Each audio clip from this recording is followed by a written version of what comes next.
Welcome, welcome, welcome. Season 3, Wind Down with Kev. I am Kevin Span, the insurance guru, and I am so excited today. This season, the hashtag has changed the narrative and party people in the place to be. Trust me, we are going to change the narrative on this one. Welcome, welcome, welcome to Wind Down with Kev. I am Kevin Span, the insurance guru, and I am very excited about this episode. Party people in the place to be. To my right, I have none other than Ifeanyi Momah.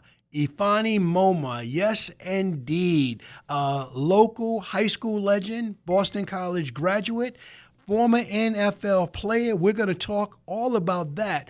But more importantly, we're going to talk about the wonderful things that he has going on right now. So, Ifeanyi, talk to the people. Tell them who you are.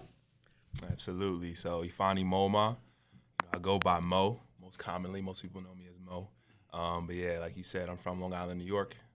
Played college ball at Boston College from 2007 till 2011.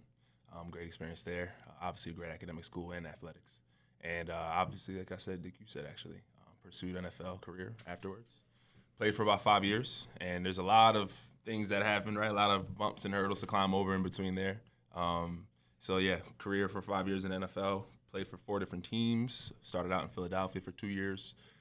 Went to Cleveland and Detroit in 2014, and then finished my career with the Cardinals 2015 till 2017. Outstanding. Congratulations for surviving all the highs and lows of what's involved. You know, I talk to a lot of people, both in my business and personal life, that aspire just to have a cup of coffee, just to make that 53-man once. So you did it for 5 years, but you said something in your introduction about yourself. You mentioned when you referred to Boston College, you talked about the academic experience, not just the athletics. So talk about the academic part of what you did in high school that allowed you to even get into a Boston college. It's funny you asked that. I give all the credit to my family. Honestly. Okay. I come from African background, Nigerian background. My parents were born in Nigeria, came here for college.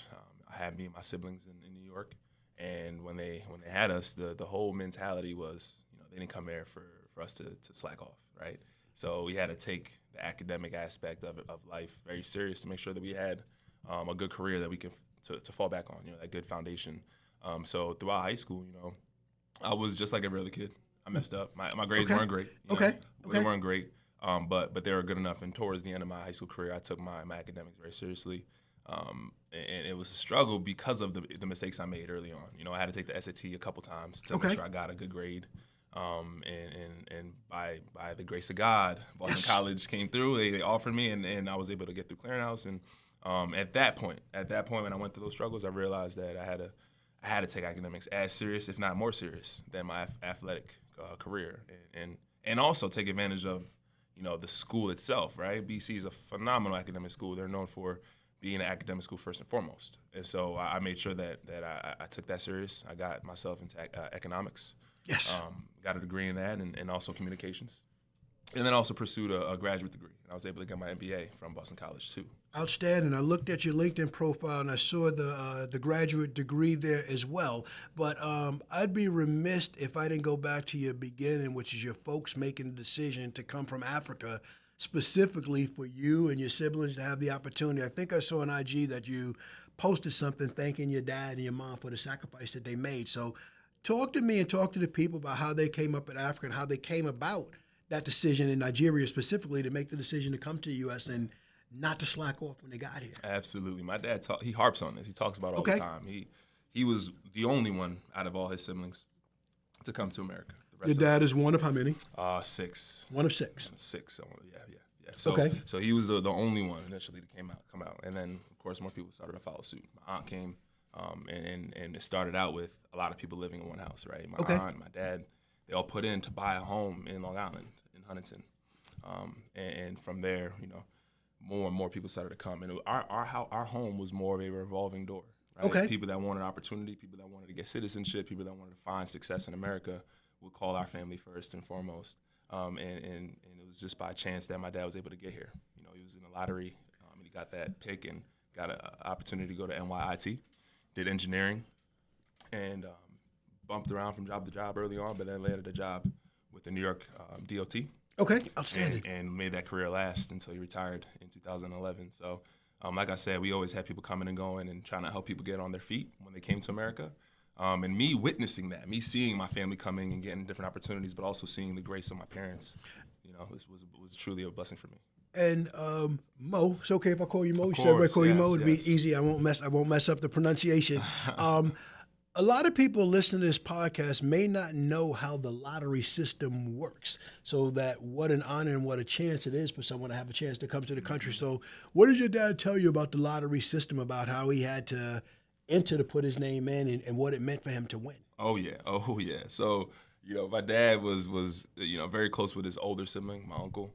And my uncle was pretty established in the military ranks. And my dad always had an interest in engineering, but didn't know exactly what to do as far as what to pursue, and put his name in that lottery pick. And the way that works, usually there's you know, like a fund through the government. They allow people to apply, and they choose certain people that are able to, you know, get access, get a green card to go and travel to the States and go to school. And by chance, my dad won that and was able to come over to the States and pursue that. And you know, he had a lot of help from his older brother, my uncle. You know, funding him, giving him money, make sure that he was all right, and that kind of bond continued throughout after he came here. Well, it's a life-changing experience. Where my office is at in Middle Village, Queens, I get to hear this story a lot. I insure people that come to Queens, I think it's the most diverse county in the country. Mm-hmm. There's over 100 languages spoken there. So I love to hear this story because most people born in America, African Americans such as myself, we don't see the country the same way, and as a result, we don't see it as an opportunity. We miss a lot of opportunities because of that, because we take advantage or because of our backstory is a little bit different. But much love, much respect to your dad, your mom for coming over here and setting the standard that you would not slack off. And obviously, it paid dividends. So you're born and raised in Long Island, John Glenn High School. When did you really take football serious? Man, like I mentioned, I have older siblings. I'm the youngest of 4 total, so I have 2 older brothers and an older sister, and it's brother, sister, then me. Okay. And so I had 2 older brothers that played football and were in love with the game. Okay. And they started playing early, Little League football, Huntington Bulldogs. Okay. Shout out to Huntington Bulldogs. Okay. Coach Will, rest in peace, my coach from the Little League, but. Coach Will used to come to our neighborhood and just recruit kids. Okay. And pick people up and get people to start to play football. And that's how it happened with my older brothers. And, you know, they hit the ground hard and played middle school, high school, and were fortunate to play in college. And when I saw that, of course, what am I going to do? I'm following suit. You're following your older brothers. I want to be like them, right? Yes. And so I started playing at 7 years old, the Huntington Bulldogs, played in middle school, played in high school. I didn't really see the opportunity to pursue, you know, a scholarship until I got to high school. Okay. You know, I knew I can go to school for free, but like the big time offer to get a scholarship to a big time program, that's when I realized that when I got to high school, playing for John Glenn, having success on the field, and just seeing that I was you know, talented enough to do that and pursue it. Outstanding. And how big a change was it going from John Glenn, playing well, obviously doing extremely well on the island, going to Boston College into that type of atmosphere? That's such a great question because that's one thing I'll never forget was going from John Glenn, where we're playing in front of maybe 100, 200 people, a big game, maybe a few hundred. Okay. Going from that environment, and mind you, I was young for my grade. So I got to college, I was 17 years old. Wow, that is young. It was young. I was young, and I played both offense and defense in high school. Okay. I got recruited as an athlete. Okay. And so when I got to Boston College, the offensive coordinator and the defensive coordinator wanted me to play both sides. Okay. And so I got to BC. I played as a true freshman, and I played in my first game at 17 against Wake Forest. That's hard to do. So people that don't know, to play football in college, it's normal. Number one, to graduate high school at 18. Mm-hmm. Maybe to redshirt at 19. I have 3 sons, all of whom attended prep school, 2 for basketball, 1 for football. So really, your college freshman is usually 19 or 20 before he touches a football field. And they have you out there at 17. At 17. At 17. My first 3 games, I was 17 until October 23rd when I hit 18. But like I said, Wake Forest was in front of maybe 15, 20,000. We had Matt Ryan at quarterback. Yes. And I was playing in that game. I running down on kickoffs, playing mostly special teams. Nice. Mostly special teams, but having a couple of opportunities to take a snap on offense, maybe put my hand in the dirt and play third down on defense, which was unheard of, right? Have a receiver go out and play D-end and rush the quarterback on third downs, which was my special team in high school, and they allowed me to do that in college, which I loved that aspect of the game. I just love football. I love playing anything that I can play, special teams, offense, defense, and they gave me that chance, and it was awesome. That's a big chance. I'm very familiar with Wake Forest. Shout out to the Demon Deacons. I have my nephew Eric Williams who went there on the basketball side, so I know the atmosphere that you must have been in. It had to be insane, but one hit and you'll grow quick. Oh yeah. Actually, I caught turf toe from my first game at 17. I went on punt return to block. And, I'm trying to light somebody up. I have all this, anxiety, but also, anxious, just trying to do something. And I went so hard, I pretty much missed the guy, and I kind of flipped over and stubbed my toe on the ground. Ooh. And I had that wake-up call, man, it's a whole nother speed. This is different. Guys are quick. I'm thinking I can give him, a good hit, and he missed me, and I flipped, and that woke me up. And you're right, that was that, welcome to the big league of college, moment for me. It's levels to the game. People throw those words around lightly. From TV. Now, I've only watched every sport, and I never make a mistake from my couch. I've never turned the ball over. I've never fumbled. Not from the couch. I'm perfect. But with the lights on and the pads on, it's different. That's a whole nother ball game. They say that you can look great on practice and outside of those lights, but when you get on the field and the lights turns on, that's when it matters. That's when the true talent, the true players, they show up, right? And if you're not, it is what it is, right? Maybe you can't handle those lights, but it's a real thing. It's a real phenomenon. I like to say sometimes you get exposure and sometimes you get exposed. That's the saying. That is it. And it holds true in every circumstance, every situation. Yes. So you took those lessons from the field, from the classroom. One of the things that I liked, you talked in your introduction about your journey, John Glenn, Boston College, economics degree, Boston College, master's degree. During your NFL journey, there were 2 things that I liked that I saw you post about. One was that you always came back and did clinics and gave back to the community. Right. And 2, I imagine that you were studying in between camps and workouts and opportunities with the professional teams. Correct. That's how it worked. I finished college, like I said, in 2011. Mm-hmm. I didn't enter the NFL until 2013. Okay. And so the way that kind of panned out, I applied for my MBA program during my senior year. So I graduated, and I was waiting to see if I was going to get into the master's program that summer. We had our first game at the end of August. Mm-hmm. And that first game against Northwestern my senior year, I ended up tearing my ACL. Okay. First game of the season. Wow. And so that happened on a Saturday. I found out that I'm getting into the MBA program on Monday. Wow. After I tore my ACL in my 5th year. And so I had to kind of pivot, rehab, support my teammates, right, in my senior year, but also get ready to start grad school and not let the situation that I was in pull me down, get me in that depression and kind of get stuck, right? I had to find ways to get motivated and continue on. And being there with your teammates, doing the work, because a lot of people don't understand that rehab is work, and it's a part of the job of the student athlete is to attend rehab 100%. And to still attend class. And you said something that you couldn't let yourself fall into that, because I imagine that a lot of athletes that does happen. Oh yeah, big time. And you can ask anyone that's gone through any major injury, right? Significant ligament tears or anything that's going to hold them out for a season. It's a tough situation to go through, right? You're expecting certain things, you're expecting to be out there, and then all of a sudden 1 second happens and boom, you're done, right? And so you can get stuck in that depression, and I got in that moment. I got stuck. Of course. Right? It's only natural. It's only natural. Because you're a senior, you're 5th-year senior, not the 17-year-old that stubbed his toe. Now is your time to shine. The ball is coming to you. You're going to demonstrate all your skills. Everything is going to happen, and then it doesn't. So that's a life-changing thing that happens in sports and that happens in business. So, Mo, my theme for this season of Wind Down with Kev is change the narrative. So in that moment, you have these expectations. People like you. Obviously, the league is looking at you. Are coming. The scouts are coming. Yeah. Your expectation is here. The ACL injury, which I know only as a fan, not physically, never experienced it. Now that dream is deferred. How did you change the narrative just to get focused on other things so you could stay engaged and prepare yourself for the future that you have now on the business side beyond football? Right. I'll say this: it took time. It took time. It took a village. I had to have the right people around me to help me keep my mind right because, like I said, I did get stuck in that depression. Didn't want to talk to anybody. Phone was off. You know what I'm saying? And like I mentioned, I got into the MBA program. Myself and another one of my teammates, my roommate, one of my best friends, we both were fortunate enough to get into the MBA program. Excellent. He was still playing, and I was supporting him, but we were in class together, and he was the guy that I leaned on. He was like my rock to keep Excellent. my head up, right? Like, Excellent. hey, man, you'll be fine. Yep. You'll be fine. We actually applied for a medical redshirt because I got hurt in the first game. I thought I can get a 6th year.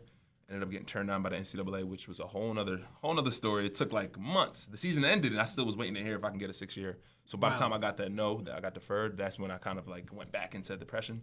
But like I said, I had the right people around to keep my mind right and stay true to my path and really realign. What am I going to do now that I'm away from football? Because eventually, whether you make it in the NFL with no injuries, eventually you're going to have to decide, what are you going to do post-football because it doesn't last forever. It doesn't. There's only one Tom Brady shout out Tom Brady, opened up at age 44. He started the game. There's only one. Everybody else, if you're fortunate to play to 19, to college, 20s, NFL, you still have a lot of life left. You still have 24 hours a day to kill one way or the other, hopefully positively in a good way. Right. There's still a lot of time to kill, but fast forward to today, obviously you use that time wisely. Talk about what you're doing today in the agency that you work with and how you help athletes today. Right, correct. So you mentioned, finding time to continue to do stuff in the off seasons. That's what I did when I went to the NFL. I was away and removed from the game for a year. When I got back into football and I made the league, what I told myself was that I will make everything count. Why? Because I had lost it. I had lost football, and I was able to, and I was fortunate enough to get it back. And so from that perspective, there was no way I was gonna mess it up, right? Lose any opportunity. So I pursued my the career off the field when I had time, and I also pursued football when I put the football cap back on, and that allowed me to figure out what I was interested in, and that was marketing. That was the really what really interests me was assisting and helping other guys that didn't know ways to make money and ways to pursue things off of the field, and not have to put their whole selves into football, and really thinking about what they can do when they have downtime. Instead of picking up the controller and playing a video game when you're home after practice or in the off season, what can you do to advance yourself and better yourself so that when you do retire and the game is taken from you or you can walk away and say, I'm done, you have that next thing to step into. And you have the next identity to claim that's you, right? So that's kind of what kind of pushed me to get into the marketing and the agent representation side of the business. You said a mouthful there. I'm going to dissect some of that. The first part you said, I think anybody can relate to on the field, off the field, just in life. You said you decided to make every moment count. What does that mean to you? What does that mean to you? Yeah, basically, if there's moments in time where I have the opportunity to either, chill out, relax, hang out with friends, I'm gonna at least consider is there an alternative that's better than what I'm gonna go and do, right? And I had that moment a lot. It's great to take the time to relax and chill out, but I would say 80% of the time when you have free time, you should be thinking about what you're gonna do to advance yourself. And that's what I meant by that. Like I made sure that when I had downtime or if it's the off season, I'm doing something. If it's not school, I'm gonna go to somebody's job and maybe ask them if I can shadow them. If it's not that, I'm gonna go to the NFLPA and ask if there's things that I can do in the off seasons. And that's what I did. So I mean, and that's a jewel right there. You would go to somebody's job and not ask for a job, but can you shadow them? Talk about one of the shadow experiences that you may have had. Oh yeah, absolutely. So I'll say that I'll start with this one, the marketing realm, the licensing realm. I was able to go into New York City and intern for a company called Brangenuity. Okay. They are a marketing agency, but they represent brands. And really all that means is that they'll go and work with, for example, White Castle. Okay. And they'll find another company that's looking to do something, maybe create merchandise, right? And so White Castle will now partner with a Kith. Kith is a big-time merch company, and they'll make product with White Castle's logo on it and do an exclusive, only 200 of these shoes are going to come out, right? And so it's about finding those relationships of people that are looking to enhance their marketing, enhance their people that are seeing their brand, and find those relationships that can enhance it. So that was a great experience. I was able to do that for about 2 weeks with them in the off season, and that I think that's what really got me into the space of licensing and marketing, was that experience of working for Branch Annuity. And so I have a question I want to come back to, but I got to talk about where you are. Talk about the space you're in right now with licensing and marketing and some of the work that you're involved in today. Yeah. So what we do now, I work for Rubicon Talent. We represent talent. So we represent people, not so much the brand side of it, but the talent side. And what we do is we partner them with brands and companies, and we bring endorsement deals to the talent. We might do activations, appearances, like one-offs, things of that nature, and really trying to help the athlete make more money off the field, capitalize while they're hot, while they have the jersey on. Because once you retire, once you step away from the game, people don't really want to, do work with you, and it's natural. You're hot, especially football, because you play with a helmet on. So you don't have maybe what basketball and baseball have, that face recognition. Right. So you have to capitalize when it's hot. So you said something that's really, really important to me. Earlier, you mentioned your journey with the NC2A, and you did it like this. I felt your pain and waiting for that. And now, fast forward, you're working in branding and marketing. What are your thoughts on the new law that allows high school and college athletes to make money while they're hot? Yeah, phenomenal, step towards the right way that the NCAA should be operating, right? Like, a lot of guys before this law came out were getting in trouble for just trying to find ways to make ends meet. Right? The classic example is Reggie Bush. Yes.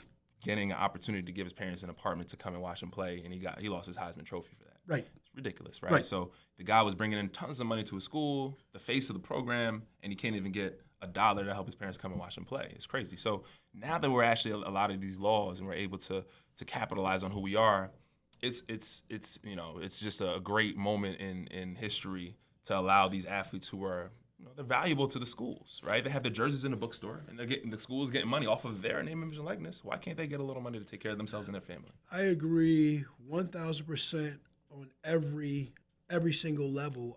I've lived this experience. I mentioned I had a nephew that played at Wake Forest. His first year there, played basketball. His first year there, I go to the game, and there are no Wake Forest T-shirts for sale that I can represent as a fan. Fast forward 1 year, they do well and he does well, and they build a phenomenal store. And they're making money, and they become a phenom, and they're in the Elite Eight, and they're competing, and the money is being made, but he doesn't have any. So today, I would even say on a local level, the high school athlete, the college athlete that's not even the star of the team, they have value to small businesses to go to a car dealership, to come into an insurance agency. If I have the local star at my agency and people in the town that are excited about him, they're excited about Mo as the star of John Glenn, and you come into my place of business and you're going to sign things or take pictures that day, guess what? I make money as a result of that, and you should make money. Exactly. You're adding value to that company. It's a no-brainer. There's a ton of college athletes who might not be big-name guys at their school, might not be the starter, might not be playing yet, but at their hometown, the local level, they are legends. They are the guy, and they matter. People would much rather come to my place of business to talk with you, to the local star, about sports, and as a result, they might talk to me about insurance. And you should get rewarded for that. 100%. I would much rather put those marketing dollars in your pocket than give it to an arbitrary company. And I also would much rather give my customers that experience of interacting with a local athlete, say, wow, because of Kevin, because of Allstate, I got a chance to meet Mo. Wow. Exactly. And there's levels to it. Same applies to those college athletes who are in their new, market. They're in Ohio, maybe they go to Ohio State. They're in Michigan, maybe they go to Michigan, and they're able to capitalize on their success on the field. They can become the starting receiver their sophomore year. They're recognizable. That local car dealership can bring them in and do an appearance, do a signing, autograph signing session, and have fans come in, and the same thing applies. People are there, they're seeing the athlete, but they're in that environment of the business, and they're seeing what is a mortgage on a car, or a loan on this car, and a car loan, and how do I take out a loan, or how do I lease a car, and they're learning about the business. And the same applies to all those local businesses, in that college space. So there's levels to it. Every single one, everybody benefits, and that allows the athlete to capitalize on their talent. Or coming back to something that you said earlier, You wanted to learn how to help athletes make money, Right. and that's a phenomenal thing. So talk about some of the ways that you help them make money. Yeah, absolutely. I can speak to my experience as a player and also now as a rep, as a talent marketing rep. So as a player, in the NFL, I was scratching and clawing just to make the roster every single year, right? I was the bottom of the roster guy. I wasn't recognizable. I had snaps and I was playing, but I wasn't getting the ball thrown to me every game. I wasn't the highlight guy. I was still able to do stuff off the field. I was able to get a water deal. Nice. I was able to get free products from different merch companies and things like that. And, me being that bottom roster guy, I was able to do that. And then you go to the other side of the spectrum. You're Larry Fitzgeralds of the world. All those big name guys are doing the huge deals, right? But everybody has a place to make something happen, right? So really realizing that as a player, no matter who you are, no matter where you are on the roster, you can do something off the field. There's stuff to be had. And then when you lose a jersey, the value goes away. And then now, as a rep, really is about just scouting and seeing, who has what representation, who doesn't have representation, who needs help, who needs to learn, right, about this side of the market or the industry, because I'm not looking to sign guys all the time. Right. I'm looking to educate guys. I'm looking to have them understand what they can do. And if they need my help and they're willing to sign me, even better. Like, I'll help you 100%. Right. But as long as you understand and taking advantage of this, this way of capitalizing to make money, you're good in my eyes. And I'm sure guys love talking to you because you were them. Mm-hmm. And you absolutely understand it, as opposed to someone that might be coming from academia or some other place that never had the jersey on, and they might not connect with you emotionally with where you're at and how you're feeling. And I think that's more important than everything else. 100%. Just understanding that, that's how it works for me when I go into meetings with clients and players. It's like, oh, you used to play. Mm-hmm. Tell me about your experience. Tell me about what you did off the field. And I start to talk about it, and they're just like, wow, like, I did not know. I only thought that, if I was a big name or a guy that was starting, I can go ahead and get a Bose headphones deal, right? Or get a body armor deal. No, there's a bunch of companies that are looking for help for branding and marketing. And really, I think it starts, what I tell a lot of players is, like, it starts with branding. You can't get a marketing deal until you think about your brand. Who are you? What's authentic to you? Yes. You know what I'm saying? What kind of toothpaste do you use? What's in your toiletry bag when you go to games, or things like that? Like, what's authentic to you? And then go out and think about who you want to work with, right? If you're using a small company's product, why can't you get a deal? Maybe you can get free products from them. You don't have to pay for that. So there's opportunities for everyone in the space. I just think it's about learning and understanding and then attacking, right? So I love everything that you said. One thing that's really exciting, we talked a little bit before we did this, is not only what you've done and what you're doing now, but you got another power move. You got another bullet in the gun. You're getting ready to shoot. Let's talk about what next steps. Let's talk about law school. Yeah. So this is something that I've been passionate about since I was in college. I got into the MBA program, and I loved what I learned. I've always had more of a business mindset as far as, like, how does money work? How does the economy work? But then I started to think about policy, and, like, to me, the true power is to the people that are making the rules, right? Lawmakers, contract writers, people that are the first person to see things, and then the catalyst to make it go. They have to read the contract and say, okay, it's good to be signed. Now we can start doing business. Right. That always intrigued me.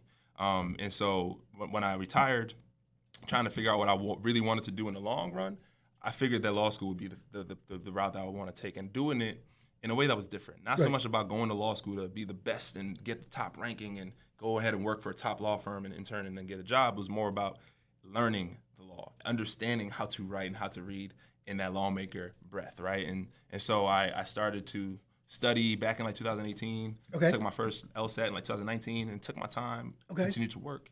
And so I took my last LSAT this past July. Okay. I have applications ready and sent out for this new cycle in September, and I'm ready to hear back from schools and see what I'm going to do next fall. Let's go. I think we already know the outcome. I already think the way this story ends, first it starts with you getting accepted. There'll be a graduation. There'll be a passing of a bar. Yes, sir. And then there'll be a representation where you will be the one either drafting or looking at terms and conditions of different contracts. Correct. People think of the law.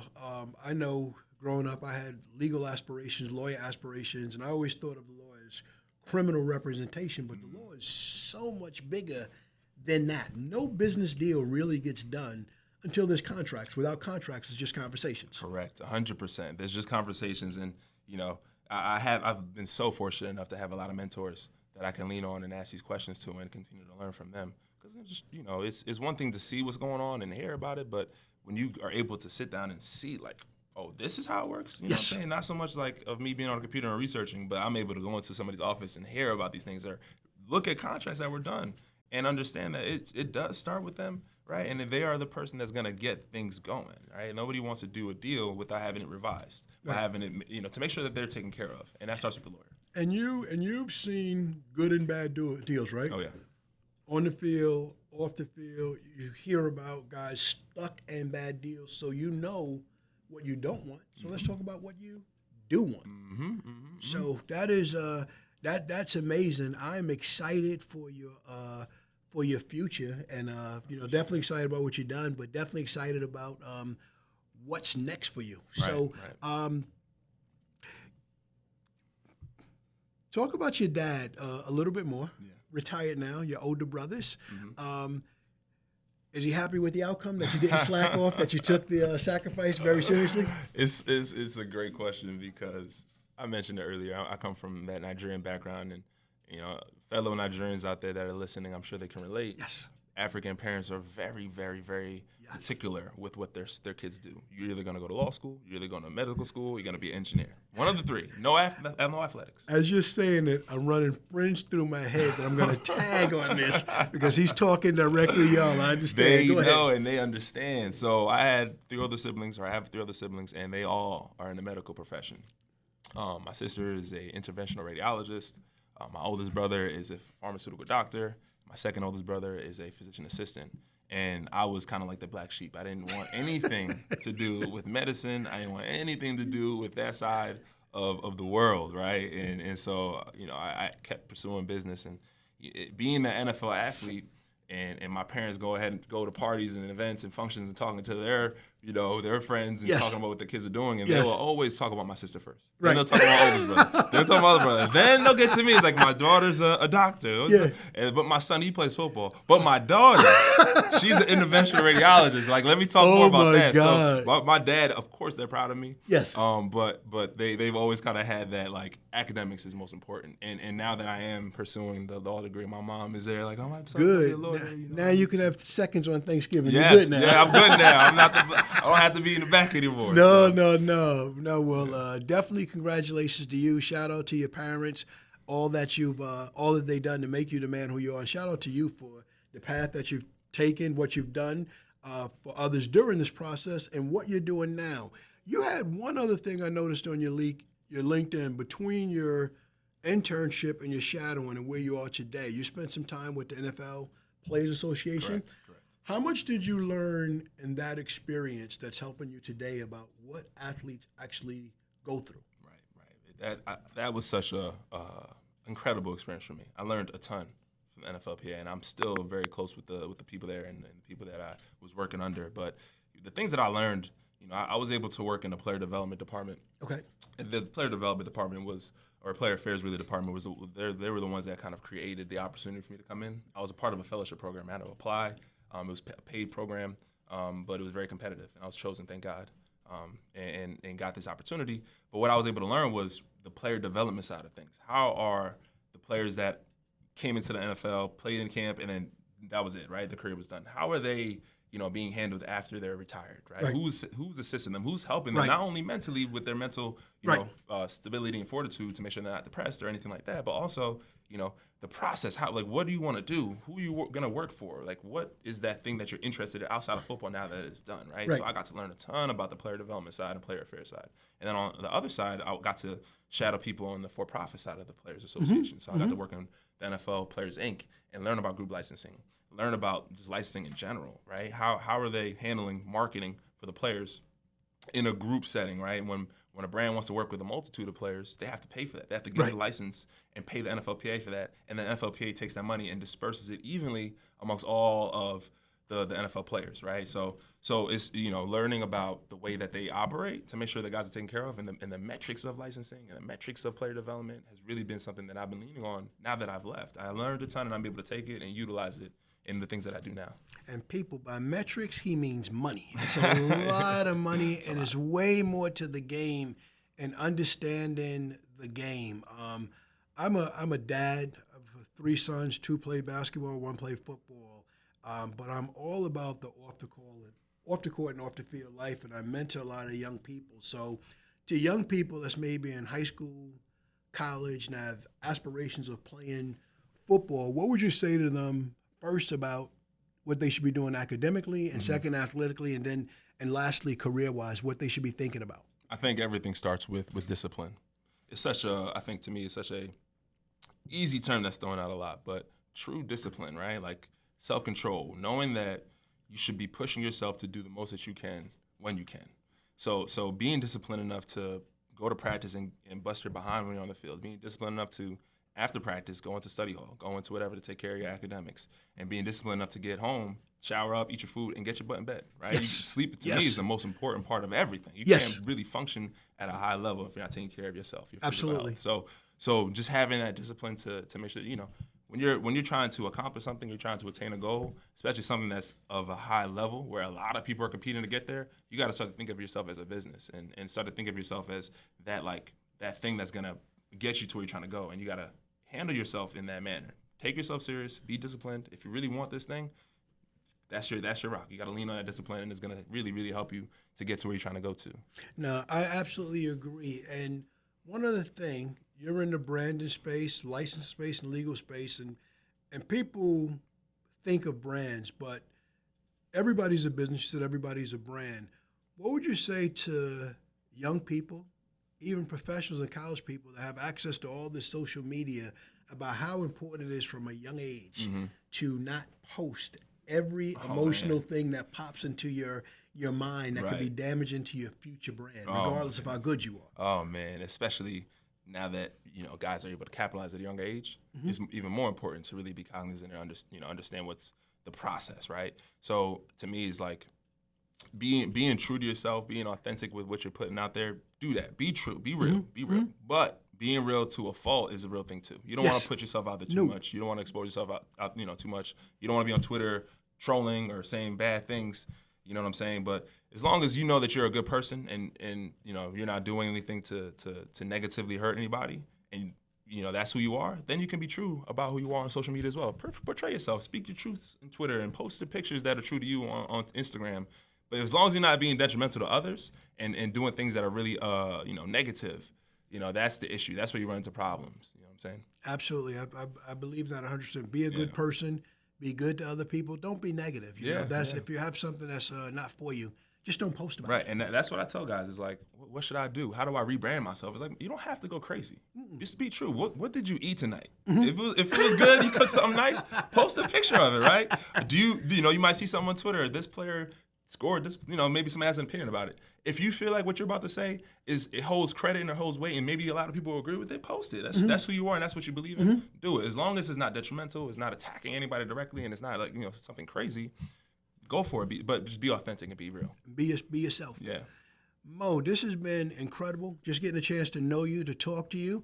Anything at all you wanted to share with people? Anything I should have asked you that I didn't ask? I think you hit it on the head, man. My whole truth is just, honestly, I've said it over and over. It's just being you, being real, being genuine. I think that goes a long way. And then also when you're trying to accomplish something, stay disciplined, keep working hard.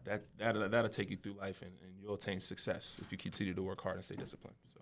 Absolutely. Where can people follow you at, whether it's on social media or otherwise, so they could be aware of your next moves that you're in the process? Yeah. I think all of my handles is at @E_Momah. So everybody knows me as E. That's why it's E. But E_Momah. That's my Instagram, Twitter, TikTok as well. I'm on TikTok. So if y'all trying to find me on TikTok, I know us older heads aren't really on there, but I am on there. So that's where you can find me. People, one time for Mo, please follow this man. Absolutely incredible. Still a very, very young man. An inspiration to me, very informative to me. Parents that watch this, please have your sons follow him. Listen to teacher, listen to coach. Sometimes you need someone that's outside of it, that has been there and done that. And I definitely recommend that you follow his lead athletically, academically, and how he sees and views the world. It's an absolute credit to him, to his wonderful people coming from Nigeria, setting the standard for your siblings academically and for yourself and everything that you've done. And hopefully you like what you've seen here. If you do, Click that subscribe button below. We want to bring you more fire just like this, people that are doing amazing things and changing the narrative every day. Thank you. Thank you.